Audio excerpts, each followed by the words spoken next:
एक बार की बात है। किसी जंगल में एक कौवा रहता था। वो बहुत ही खुश था क्योंकि उसकी ज़्यादा इच्छाएं नहीं थी। वो अपनी ज़िंदगी से संतुष्ट था। लेकिन एक बार उसने जंगल में किसी हंस को देख लिया और उसे देखते ही सोचने लगा कि ये प्राणी कितना सुंदर है। ऐसा प्राणी तो मैंने पहले कभी नहीं देखा। इतना साफ और सफ़ेद। ये तो इस जंगल में औरों से बहुत सफ़ेद और सुंदर है, इसीलिए ये तो बहुत खुश रहता होगा। कौवा हंस के पास गया और पूछा, भाई तुम इतने सुंदर हो इसलिए तुम बहुत खुश होंगे। इस पर हंस ने जवाब दिया, हाँ, मैं पहले बहुत खुश रहता था जब तक मैंने तोता को नहीं देखा था। उसे देखने के बाद से लगता है कि तोता धरती का सबसे सुंदर प्राणी है। हम दोनों के शरीर का तो एक ही रंग है, लेकिन तोते के शरीर पर दो दो रंग। उसके गले में लाल रंग का घेरा और वो सुर्ख हरे रंग का था। सच में वो बेहद खूबसूरत था। अब कौवे ने सोचा कि हंस तो तोते को सबसे सुंदर बता रहा है, तो फिर उसे देखना होगा। कौवा तोते के पास गया और पूछा, भाई तुम दो दो रंग पाकर बड़े खुश होगे। इस पर तोते ने कहा, हाँ, मैं तब तक खुश था जब तक मैंने मोर को नहीं देखा था।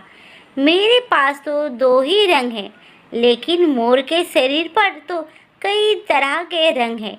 आप कौवे ने सोचा, सबसे ज़्यादा खुश कौन है ये तो मैं पता करके ही रहूँगा, इसीलिए आप मोर से मिलना ही पड़ेगा। कौवे ने मोर को जंगल में ढूंढा, लेकिन उसे पूरे जंगल में एक भी मोर नहीं मिला। और मोर को ढूंढते ढूंढते वो चिड़ियाघर में पहुंच गया तो देखा मोर को देखने बहुत से लोग आए हुए हैं और उसके आसपास अच्छी खासी भीड़ है। सब लोगों के जाने के बाद कौवे ने मोर से पूछा, भाई तुम दुनिया के सबसे सुंदर जीव हो और रंग बिरंगे हो। तुम्हारे साथ लोग फोटो खिंचवा रहे थे, तुम्हें तो बहुत अच्छा लगता होगा और तुम तो दुनिया के सबसे खुश जीव होंगे। इस पर मोर ने दुखी होते हुए कहा, भाई अगर सुंदर हूँ तो भी क्या फ़र्क पड़ता है।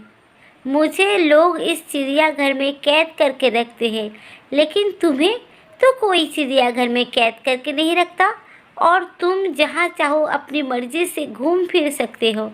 इसीलिए दुनिया के सबसे संतुष्ट और खुश जीव तो तुम्हें होना चाहिए, क्योंकि तुम आज़ाद रहते हो। कौवा हैरान रह गया क्योंकि उसके जीवन की अहमियत कोई दूसरा बता गया। दोस्तों, ऐसा ही हम लोग भी करते हैं। हम अपनी खुशियों और गुणों की तुलना दूसरों से करते हैं, ऐसे लोगों से जिनका रहन सहन का माहौल हमसे बिल्कुल अलग होता है। हमारी ज़िंदगी में बहुत सारी ऐसी चीज़ें होती हैं जो केवल हमारे पास है, लेकिन हम उसकी अहमियत समझकर खुश नहीं होते। लेकिन दूसरों की छोटी खुशी भी हमें बड़ी लगती है, जबकि हम अपनी बड़ी खुशियों को इग्नोर कर देते हैं। तो दोस्तों, मैं उम्मीद करती हूँ कि मेरी आज की ये छोटी सी कहानी आप सभी को ज़रूर पसंद आई होगी। अगर पसंद आती हो तो मेरे चैनल को लाइक करें, कमेंट करें और मेरे चैनल को सब्सक्राइब करना ना भूलिए। देखने के लिए दिल से धन्यवाद।